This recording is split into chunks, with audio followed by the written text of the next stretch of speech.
এই নির্বাচনকে বাধাগ্রস্ত করার জন্য বিভিন্ন মহল, বিভিন্ন গোষ্ঠী প্রত্যক্ষভাবে পরোক্ষভাবে তারা ষড়যন্ত্র করছে, চক্রান্ত করছে।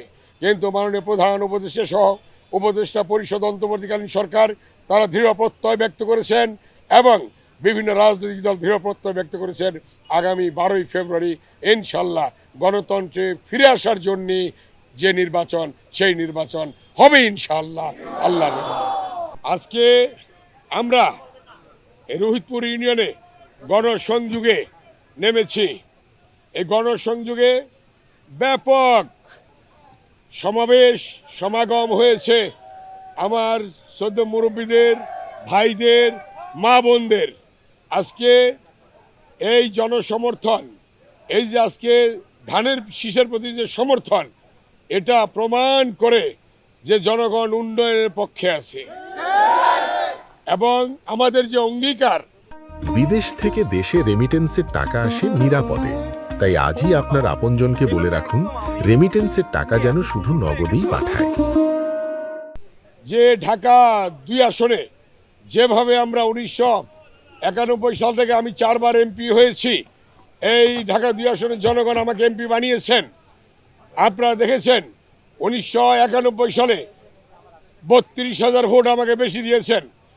তার পরবর্তীতে দ্বিতীয়বার বিনা প্রতিদ্বন্দ্বিতায়, তৃতীয়বার আমি 72,000 ভোট বেশি পেয়েছি, চতুর্থবার 82,000 ভোট বেশি পেয়েছি।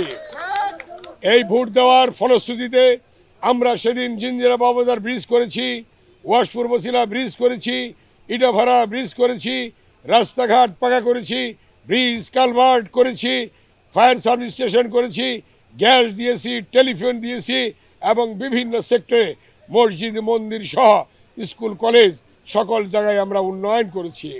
তার এই ধারাবাহিকতায় আজকে পঞ্চমবারের মতো আমি আবার মনোনয়ন পেয়েছি।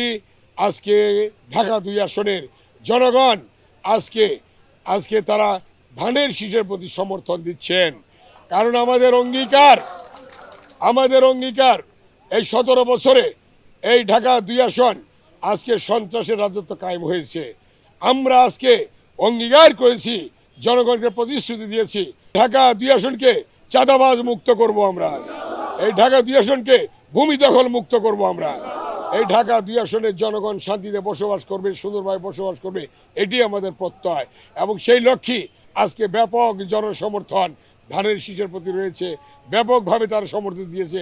ইনশাল্লাহ আগামী 12ই ফেব্রুয়ারি ধানের শীষ শুধু ঢাকা 2 নয়, সারা বাংলাদেশে জয়লাভ করবে আল্লাহর রহমতে।